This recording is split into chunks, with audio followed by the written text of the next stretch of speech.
Moi, je ne l'ai pas vu non plus. Il est sorti de chez lui pour venir, il était déjà content. Et quand je lui ai délivré le message que Dieu a mis dans mon cœur et dans ma bouche, il a dit oui, papa, ça vient de Dieu. Parce que depuis ce matin, j'étais content. Parce que Dieu m'a dit qu'il allait me faire du bien. Amen.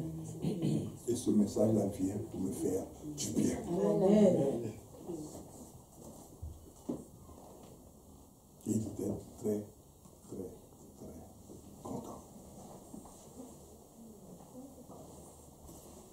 Oui. Vous voyez. Donc, la question ne peut être posée qu'à ceux qui sont dans l'entourage. Et la révélation ne peut que leur être apportée. Si tu n'es pas dans l'entourage de Christ, si tu n'es pas dans l'entourage où il y a le Saint-Esprit, aucune révélation ne peut être donnée. Parce que la révélation appartient à Dieu. Il donne la révélation à qui il veut, comme il veut, quand il veut.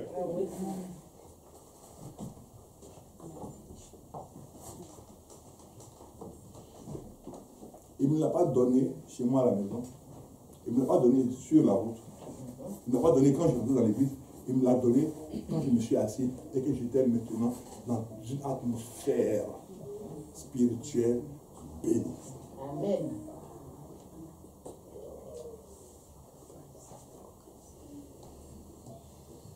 C'est pour ça que Jésus a posé la question. Et Pierre dit, tu es le Christ. Waouh! Tu es qui? Le Christ. Le Fils du Dieu qui est vivant. Mais entre-temps, qui c'est qui a amené Pierre à rencontrer Jésus? C'est son frère André. Donc quand André disait que j'ai vu quelqu'un, Pierre dit, écoute, tu me fatigues avec des histoires, j'ai vu quelqu'un, j'ai vu quelqu'un. Mais ce n'est pas André qui a la révélation, c'est Pierre qui a la révélation maintenant. Ça veut dire trois choses. Pourquoi tu as une révélation de la part de Dieu? Premièrement, dispose-toi. Dispose-toi. Parce que si tu ne te disposes pas favorablement, tu ne recevras jamais de révélation. Amen. Premièrement, dispose-toi. Deuxièmement, il faut aimer les frères et les sœurs. Premièrement, tu te disposes. Deuxièmement, tu dois aimer les frères et les sœurs. C'est pour ça que Jésus dit, à ceci on reconnaîtra que vous êtes mes disciples. Si vous avez de l'amour les uns pour les autres. Donc il faut aimer. Et troisièmement, qui est au-dessus de tout, tu dois aimer Dieu. De tout ton cœur, de toute ta pensée, de toute ta force. Tu dois aimer Dieu. Donc, en aimant Dieu de cette manière-là, tu te disposes toi-même à entrer dans une dynamique de révélation. Donc, tu n'as même plus besoin qu'il y ait un prophète qui te révèle des choses. Tu n'as même plus besoin qu'il y ait un apôtre qui te révèle des choses. Parce que tu es maintenant toi-même dans le bain avec Dieu. Amen. C'est là qu'il va te révéler que dans ta famille, dans ta maison, dans ton travail, il y a telle et telle situation pour laquelle tu dois te lever pour prier. Amen.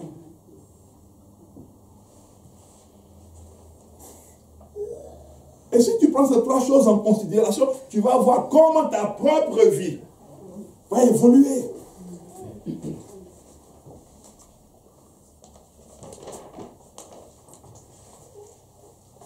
Donc Pierre a aimé Jésus. Pour avoir la révélation, Pierre a aimé Jésus. Pierre était proche de Jésus. Pierre, il ne calculait pas les gens. Il était impétueux, mais il aimait Jésus. Il était fougueux, mais il aimait Jésus. Il dit non, à Dieu il plaît, tu ne mourras pas. Ça veut dire qu'il aimait Jésus. Il dit non, comment? Depuis que moi je suis avec toi dans le quartier, je suis respecté. Comment toi tu veux mourir maintenant? Avant j'étais un pêcheur de poissons, je sentais mauvais. Depuis que moi je suis avec toi, je sens plus mauvais, mais je mets les nouveaux parfums là. Quand il passe, on dit ah, tu as un nouveau parfum. Hein?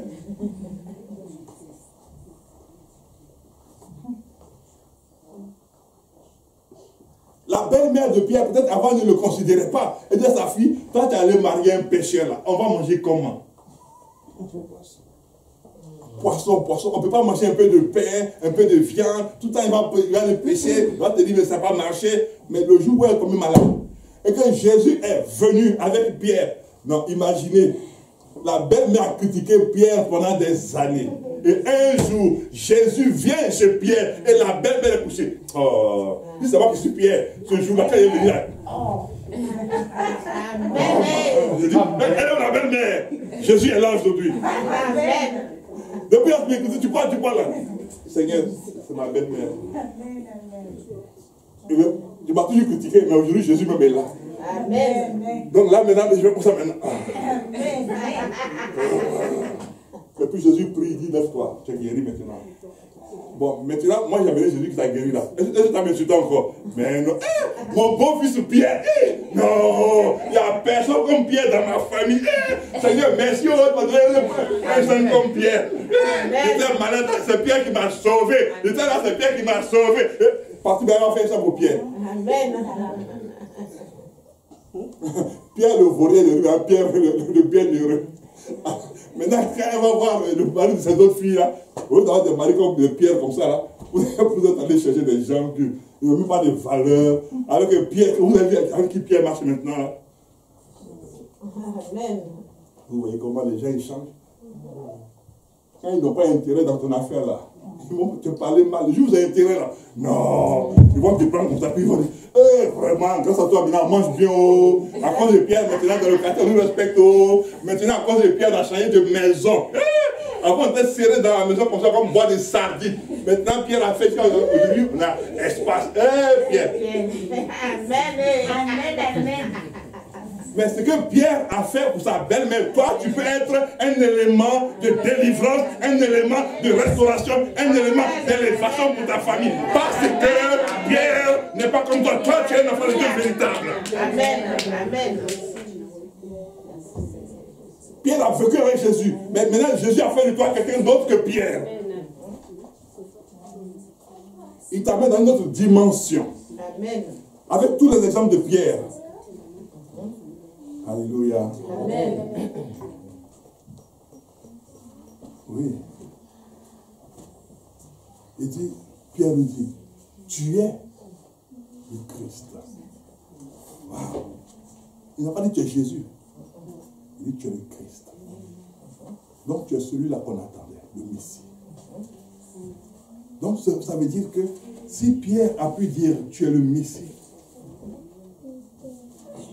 donc en étant le Messie pour Pierre, il devient en même temps le Messie aussi pour la famille de Pierre.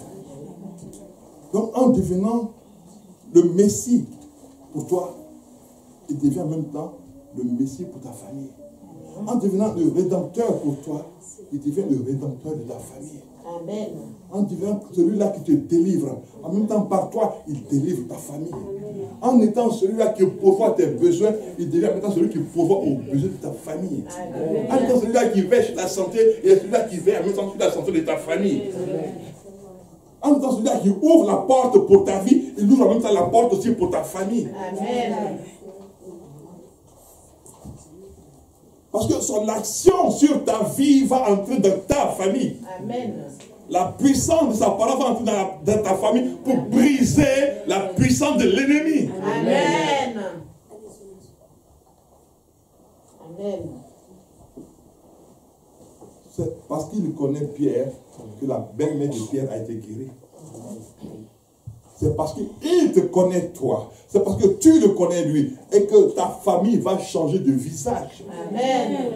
Parce que quand il rentre dans une famille, de manière magistrale, de manière royale, de manière divine, tout ce qui était opposition, agression, attaque, tout cela est obligé de partir. La belle-mère de Pierre avait la fièvre, elle était liée par cela. Mais quand il est arrivé, la fièvre était obligée de partir. Et il rentre dans ta famille et la fièvre est obligée de partir. La malédiction est obligée de partir. La puissance des démons ne peut plus rester parce qu'il rentre dans ta famille. Il rentre dans ta famille de manière magistrale. Quand il arrive dans ta famille, tout ce qui était lié, tout ce qui était enchaîné, enfermé, tout est obligé maintenant.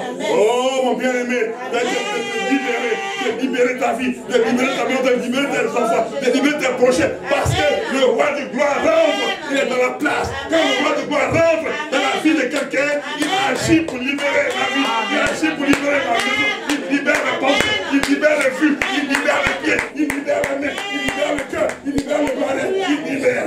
Oui, c'est lui le roi de gloire. C'est lui le roi de gloire. Et tu es le Christ.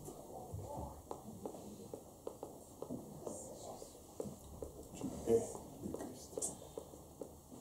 Le Fils du Dieu vivant. Si son Dieu est vivant, lui de quoi alors? Il est vivant. Continuons. Verset 17. Jésus, reprenant la parole, lui dit, tu es heureux, Simon, fils de Jonas, car ce ne sont pas la chair et le sang qui t'ont révélé cela, mais c'est mon Père qui est dans les cieux. Amen. Ce qui veut dire, tu es heureux quand tu rencontres le Seigneur véritablement. Amen. Tu es heureux. Il t'apporte la joie. Il t'apporte un bien-être. Il t'apporte un épanouissement que ni l'argent, ni le diplôme, ni aucune nourriture peut te donner. Amen. Il dit, tu es heureux. Les gens pensent que pour être heureux, il faut avoir de l'argent. Non, ils sont malheureux.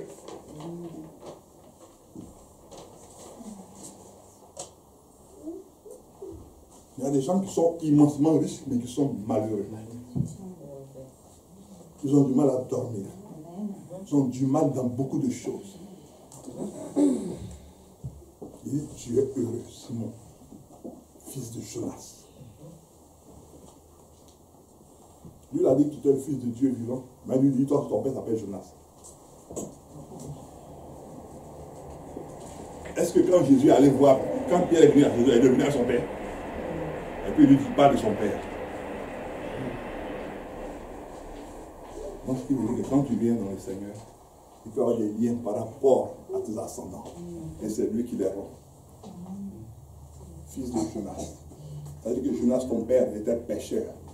Il pêchait des poissons. Maintenant, toi, tu vas plus être comme ton père. Dans ta famille, les choses ne marchaient pas. Ta mère, elle avait tel problème. Ton père avait tel problème. Tes frères avaient tel problème. Mais toi, fils de telle personne, je te dis maintenant, c'est à partir de toi que ma puissance va rentrer de manière royale dans sa famille. Amen. Et il voulait dire maintenant à Pierre. Amen. C'est pour cela qu'il faut être sérieux avec Dieu. Vous savez, quand tu es sérieux avec Dieu, par ta seule présence dans ta famille, Dieu libère ta famille. Amen. Amen. Par ta seule présence. Par ta seule présence.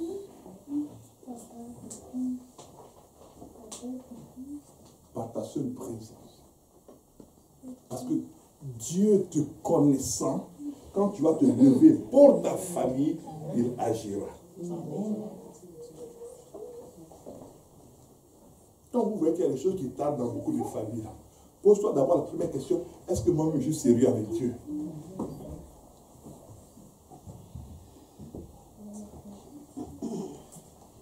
Est-ce que je suis sérieux avec Dieu? Parce qu'on est toujours là, ouais, mais depuis là j'ai prié, je ne vois pas. Mais est-ce que tu es sérieux même? Tu es sérieux avec Dieu? Non. Parce que moi, je n'ai fait rien d'autre de particulier, mais je vois Dieu à l'œuvre dans ma famille. Tout à l'heure, je vous donnerai un témoignage. Je vois Dieu à l'œuvre, de manière palpable dans ma famille. Je ne dors pas au ciel, je dors à Chantier, là à côté.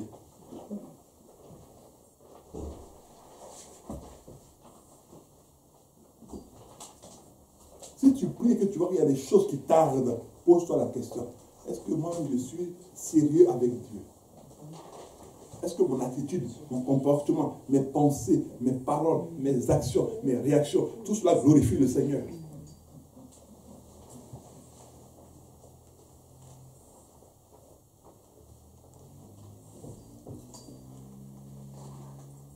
Tu es heureux, Simon, fils de Jonas, car ce ne sont pas la chair et le sang qui t'ont révélé cela, mais c'est mon Père qui est dans les cieux. Et moi, je te dis que tu es Pierre, et que sur ce roc, je bâtirai mon église. Amen. Wow. C'est-à-dire, il prend un roseau, il fait de ce roseau un roc. Le rocher qu'on ne peut pas ébranler. Donc, il prend un roseau, il dit, je bâtirai mon église. Tu vois? Ça veut dire que la parole qu'il va mettre en toi, qu'il va mettre sur toi, va faire de toi un roc. Vous allez dire, mais comment ça fait de moi un roc? Dans Luc 9 et Luc 10, non, ne cherchez pas. La Bible dit que Jésus a envoyé d'abord ses disciples. Puis après, il en a envoyé 70. C'est pas ça? Et la Bible nous dit, les 70 revinrent et dirent, Seigneur, les démons étaient soumis en ton nom. Bon. Dites-moi, est-ce qu'il est avec eux? Non. Mais comment se peut-il que les démons aient été soumis en son nom alors que lui n'est pas avec eux? C'est parce qu'il avait fait de sa propre personne. Donc il y avait en même temps 70 Jésus qui partaient. Amen. Donc il leur a donné, il dit, je vous ai donné le pouvoir de marcher sur les serpents et sur les scorpions et sur toute la puissance de l'ennemi et rien ne pourra vous nuire. Donc quand il donne cette parole, quand tu marches, le serpent est au courant que Jésus arrive. Donc quand tu poses ton pied, le pied, le serpent il fuit. Et celui qui n'a pas Jésus, le serpent il dit, lui n'a pas Jésus, Dieu veut le mordre. Vous voyez comment il change notre identité? Il change notre corps en même temps. Il change tout en nous. Donc, de roseau que tu étais, il fait de toi un roc maintenant. Amen. Il te donne la stabilité.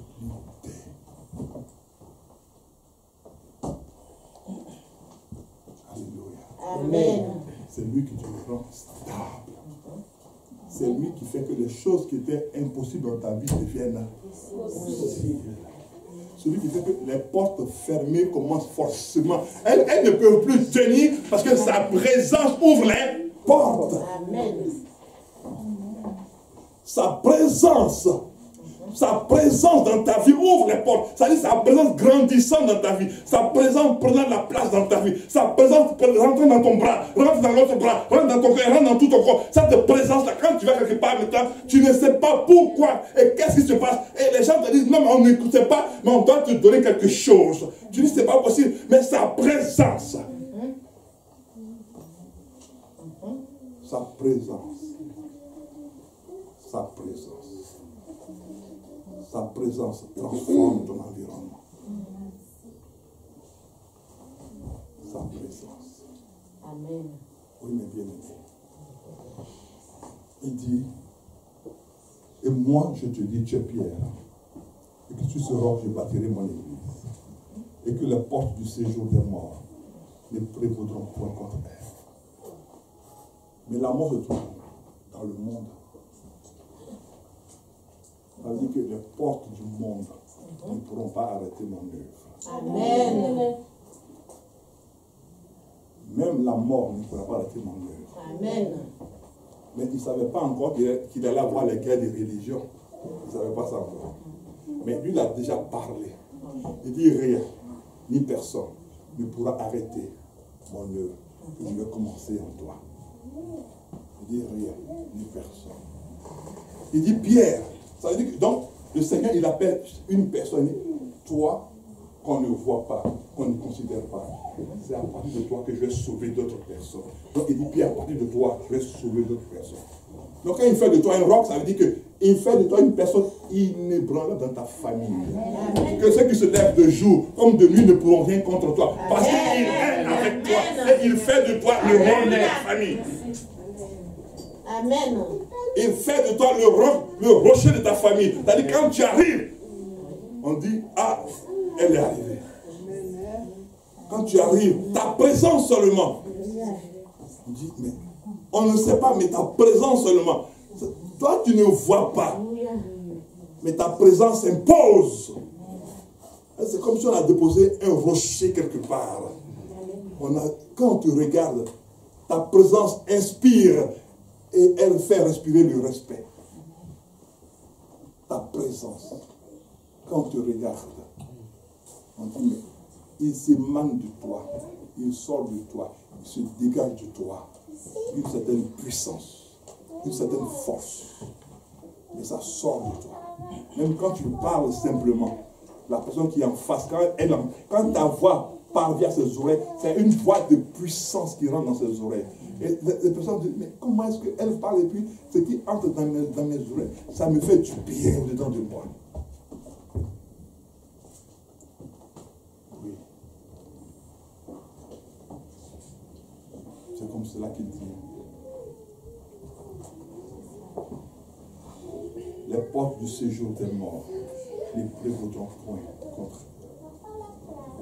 Donc, le monde ne pourra rien faire. La mort ne pourra rien faire. Vous voyez. On y ferait déjà avec la mort. Tu vas mourir, tu vas voir. Il dit, mais même la mort n'est pas peur de ça. Donc, les portes de la mort ne peuvent rien. Si toi, tu prends, tu as amené quelqu'un pour servir, on ne peut pas tuer tout le monde en même temps. Il a été crucifié ici, à Rome, sur la colline du Vatican, la tête en bas. Est-ce que l'église s'est arrêtée? Non.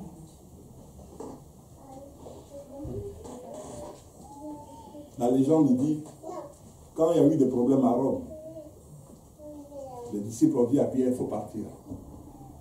Parce que nous, on te veut vivant. Et quand Pierre partait, le Seigneur lui a apparu pour lui dire, Pierre, tu m'abandonnes encore une seconde fois. Ne vois pas que mes enfants souffrent là-bas. Et Pierre est revenu à Rome. Et Pierre est retourné. Ils ont mis des lions, ils n'ont pas pu approcher Pierre. Ils ont dit, on va te crucifier comme ta mère.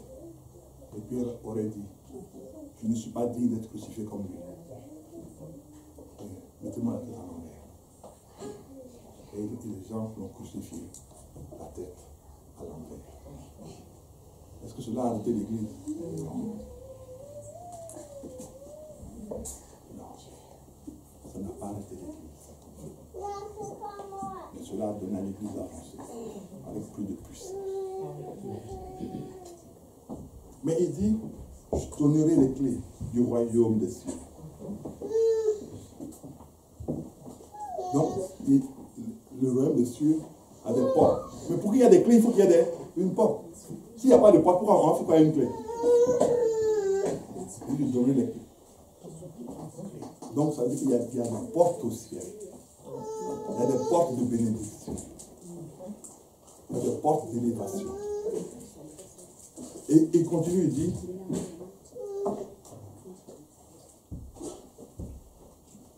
ce que tu diras sur la terre sera lié dans les cieux. Et ce que tu diras sur la terre sera délié dans les cieux. Vous voyez. Donc il donne la capacité maintenant de libérer tous ceux-là qui sont sous l'emprise du malin. On a vu dans 1 Jean 5, 19b. Le monde entier est sous la puissance du malin. Qu'est-ce que Jésus a dit quand il a vu cette femme qui était courbée pendant 18 ans? Il dit, cette femme-ci n'était-elle pas aussi une fille d'Abraham? C'est que le diable mettait lié. Donc vous voyez que le diable il mettait des gens liés. Elle c'était 18 ans. Et l'autre monsieur c'était 38 ans. Et dans Acte 3, lui il était paralytique de naissance.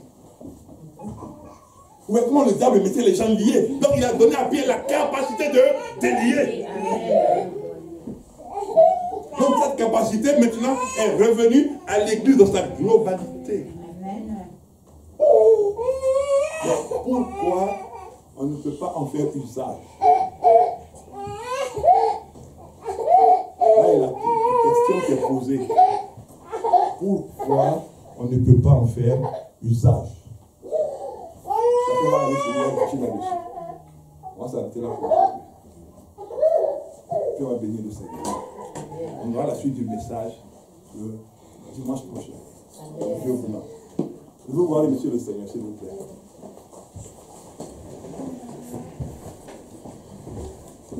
Lève ta voix et remercie le Seigneur.